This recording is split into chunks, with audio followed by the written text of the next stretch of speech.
ابھی 3-4 روز پہلے میں نے دیکھا کہ شہاب نامی یہ نوجوان گودھرا میں تھا اور بتا رہا تھا کہ اسے ابھی کئی روز جو ہے وہ راجستھان تک کا سفر طے کرنے میں لگیں گے، اور طرح طرح کی افواہیں بھی آنے لگی۔ وہ شہاب نامی نوجوان کہہ رہا تھا کہ میں ابھی گودھرا میں ہوں اور مجھے تقریباً 5 دن جو ہے وہ راجستھان تک پہنچنے میں لگ جائیں گے، لیکن سوشل میڈیا پر دیکھا جا رہا ہے، کوئی کہہ رہا ہے کہ شہاب بھائی پاکستان پہنچ چکے ہیں، پاکستان کے پورو پرائم منسٹر عمران خان جو ہے وہ ان کا استقبال کرنے کے لیے بارڈر پہ پہنچے۔ کوئی کہہ رہا ہے کہ پاکستان کی آرمی نے شہاب بھائی کا جو ہے استقبال کیا، ویلکم کیا، سواگت کیا۔ طرح طرح کی افواہیں جو ہے وہ شہاب نامی شخص کے نوجوان کے نام سے سوشل میڈیا پر پھیلائی جا رہی ہیں۔ کچھ لوگوں نے یہ کہا کہ پیدل حج کا سفر کرنا جائز نہیں ہے، تو کچھ لوگ جو ہے وہ پیدل حج کے سفر کرنے کی فضیلتیں بھی بیان کر رہے ہیں۔ میرے پاس بھی کافی سارے فون آئے، احباب نے کہا کہ سید صاحب اس کے تعلق سے ہمیں بتائیں کہ پیدل حج کا سفر کرنا جائز ہے یا ناجائز ہے، یا شہاب نامی نوجوان سے پہلے کوئی اور بھی پیدل حج کا سفر کرنے کے لیے گیا یا نہیں گیا۔ قرآن اور حدیث کی روشنی میں یہ واضح فرمائیں کہ پیدل حج کا سفر کرنا جائز ہے یا ناجائز ہے۔ تو میں نے بھی فیس بک پر 2 پوسٹ دیکھی۔ ایک حدیث یہ تھی کہ حضرت عقبہ بن عامر رضی اللہ عنہ کے تعلق سے حدیث وائرل ہو رہی ہے، حدیث بالکل صحیح ہے، بخاری شریف کی حدیث ہے۔ حضرت عقبہ بن عامر رضی اللہ عنہ روایت فرماتے ہیں کہ میری بہن نے یہ نظر مانی کہ میں پیدل چل کر حج ادا کروں گی، اور مجھے حکم دیا کہ میں نبی کریم صلی اللہ تعالی علیہ وسلم کے دربار گوہربار میں حاضر ہوں اور سرکار صلی اللہ تعالی علیہ وسلم سے یہ دریافت کروں، اس کے تعلق سے معلوم کروں کہ میری بہن نے یہ نظر مانی ہے کہ وہ پیدل چل کر حج ادا کرے۔ تو میں جب سرکار کی بارگاہ میں حاضر ہوا، حضرت عقبہ بن عامر رضی اللہ عنہ فرماتے ہیں میں نے سرکار کی بارگاہ میں عریضہ رکھا تو سرکار صلی اللہ تعالی علیہ وسلم نے ارشاد فرمایا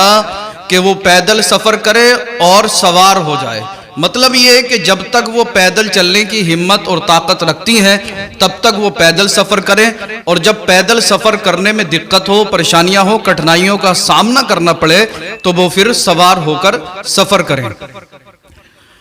یہی روایت ابن سنن نسائی میں بھی ہے۔ حضرت عبداللہ ابن عباس رضی اللہ عنہ روایت فرماتے ہیں کہ حضرت عقبہ بن عامر رضی اللہ عنہ جو ہے وہ سرکار کی بارگاہ میں حاضر ہوئے اور عرض کیا یا رسول اللہ صلی اللہ تعالی علیہ وسلم، میری بہن نے یہ نظر مانی ہے کہ میں پیدل چل کر حج بیت اللہ کی سعادت سے سرفراز ہوں گی۔ میری بہن جو ہے وہ پیدل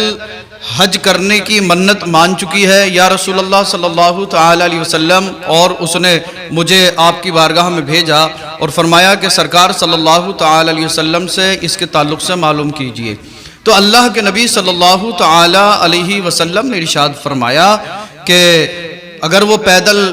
حج کا سفر کرنے کی طاقت رکھتی ہیں، پیدل چل کر حج کا سفر کر سکتی ہیں تو وہ پیدل چل کر ادا کریں، اور اگر پیدل چلنے کی طاقت نہیں ہے تو جتنا پیدل چل سکتی ہیں پیدل چلیں، اس کے بعد وہ سوار ہو جائیں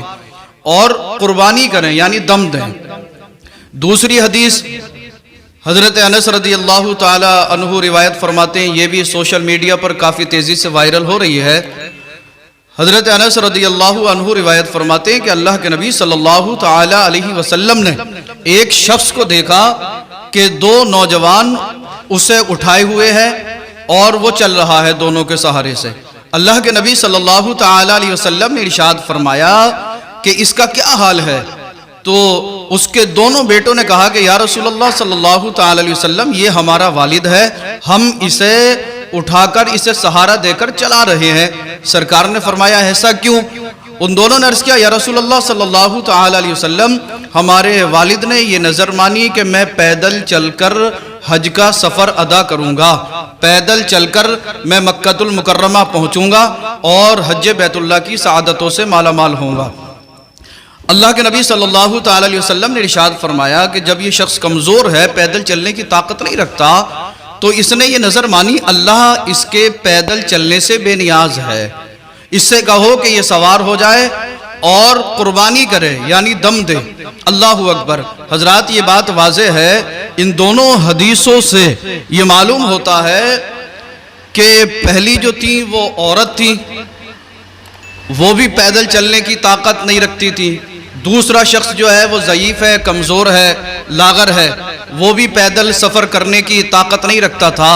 اسی وجہ سے اللہ کے نبی صلی اللہ تعالی علیہ وسلم نے دونوں سے فرمایا کہ سوار ہو جائیں اور دم دیں یعنی قربانی ادا کریں۔ تو ہرگز اس کا یہ مطلب نہیں ہے کہ اگر کوئی پیدل چلنے کی ہمت و طاقت رکھتا ہو، پیدل چل کر وہ مکہ المکرمہ تک پہنچ سکتا ہو یا مدینہ منورہ تک کا سفر وہ پیدل طے کر سکتا ہو،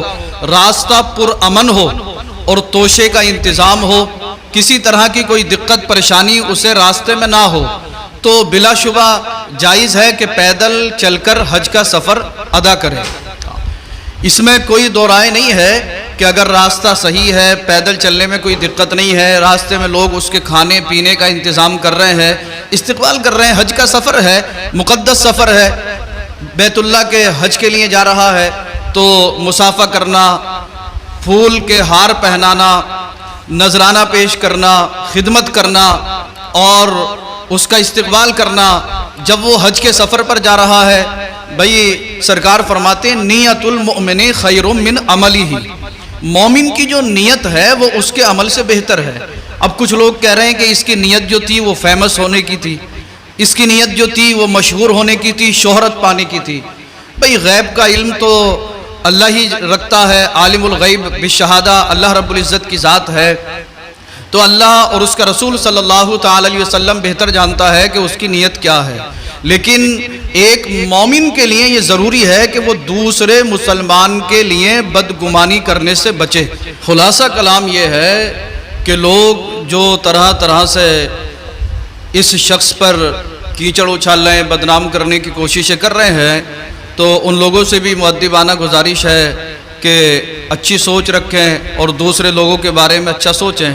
اگر اس کی نیت اچھی ہے تو اللہ رب العزت اسے اس کا اجر عطا فرمائے گا،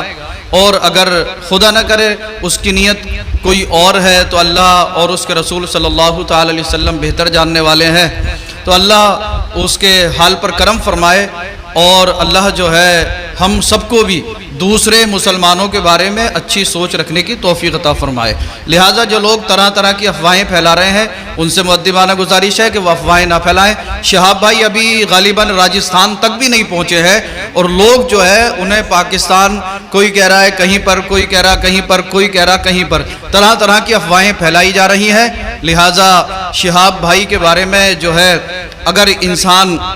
اچھی نیت رکھتا ہے، اچھی سوچ رکھتا ہے، تو دعا کرے کہ اللہ رب العزت اس بندے کے سفر کو آسان فرمائے اور اس کے حج کو بھی اپنی بارگاہ میں مقبول فرمائے۔